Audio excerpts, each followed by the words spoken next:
Bom, nós vamos continuar agora o segundo ponto, que é o histórico. O segundo ponto de quê? Dos exemplos que ele toma de empréstimo.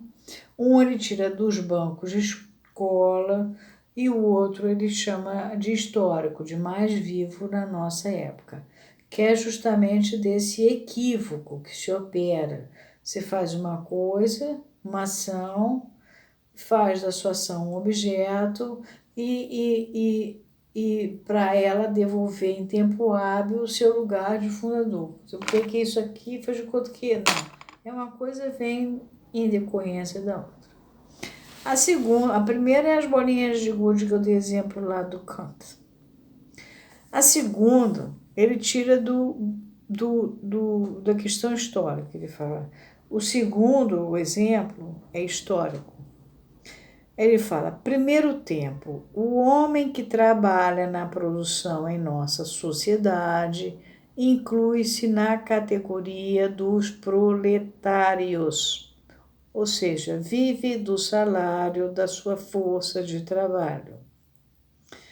Segundo tempo, em nome desse vínculo, ele faz greve geral, ou seja, ele interrompe o ciclo produtivo. Ou, por exemplo, a gente acabou de ver os professores públicos, não os privados, os públicos fizeram um movimento para ir para a rua, para dizer que eles estavam defendendo a educação. Não. Eles estavam defendendo o emprego público e as bolsas que eles recebem das universidades públicas. Não eram os professores das universidades privadas, nem os alunos das universidades privadas, nada disso. Então, essas inversões é que acontecem. Aí ele vai começar agora a discutir por que acontece isso.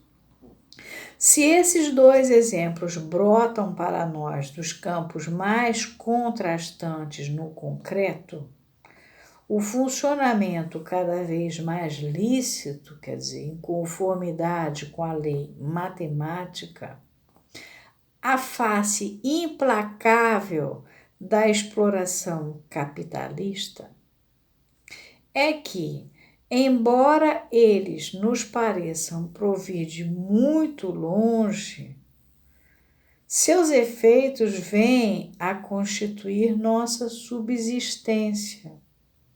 E justamente por se cruzarem numa dupla inversão, a mais subjetiva ciência forjou uma nova realidade. As trevas da divisão social armam-se de um símbolo atuante. Ele vai tomar o quê? O capitalismo nasce oficialmente lá na Inglaterra, mas não é, a gente já viu que na Revolução, parte da Revolução Francesa. De qualquer maneira, você até o rei, que você tem atenção, senhor e escravo. O senhor sabe que ele não tem um saber e ele usa o saber do escravo que ele explora.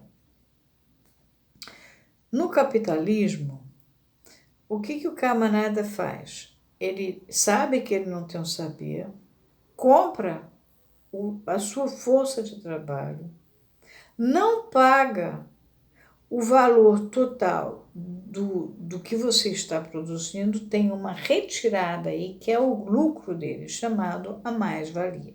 Lacan vai precisar da mais-valia para usar depois no mais de gozar. Por isso que ele já está se adiantando com a questão do Marx aí.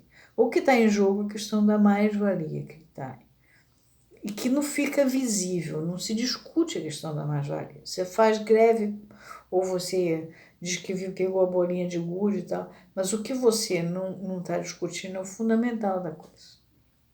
É como eu digo, o problema não está em discutir se tem a educação ou não, a educação não está discutindo, está em questão em garantir o emprego.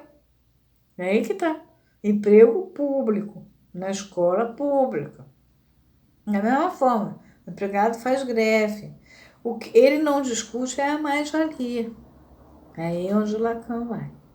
Aqui já não parece aceitável a oposição que se traçaria entre as ciências exatas e aquelas para as quais não há por que declinar da denominação de conjecturais, quer dizer, pressupostas, por falta de fundamento para essa oposição.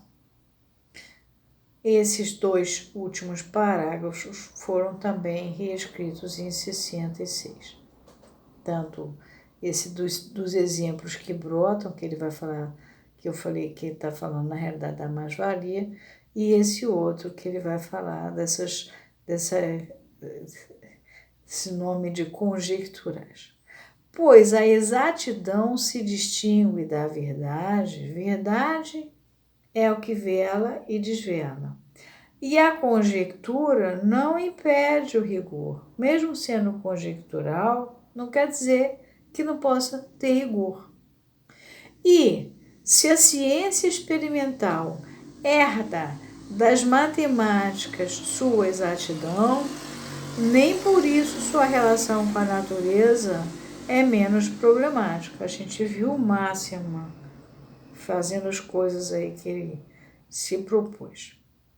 Se nosso vínculo com a natureza realmente nos incita a nos perguntarmos poeticamente se não é seu próprio movimento que encontramos em nossa ciência, ele vai vir agora com o Paul Valéry, essa voz que se reconhece ao soar, já não ser voz de ninguém, como é de bosques e mar.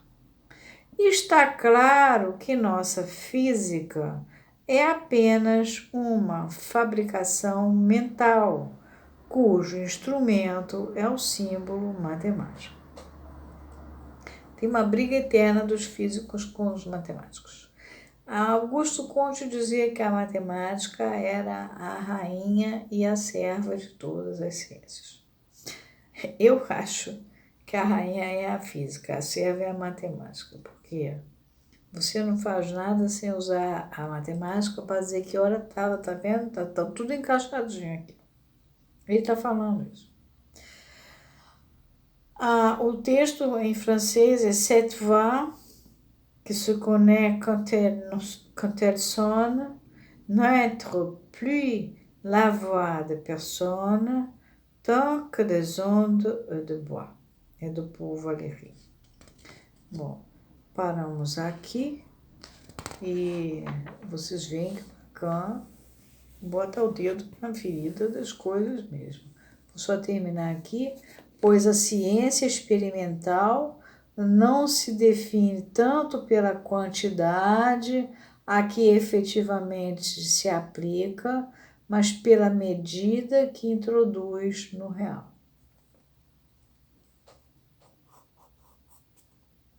Então, o problema não está na quantidade que efetivamente se aplica, mas na medida que introduz no real. Então, a gente aqui para e vai continuar com essa frase aqui, desse capítulo, dessa virada que eu dei.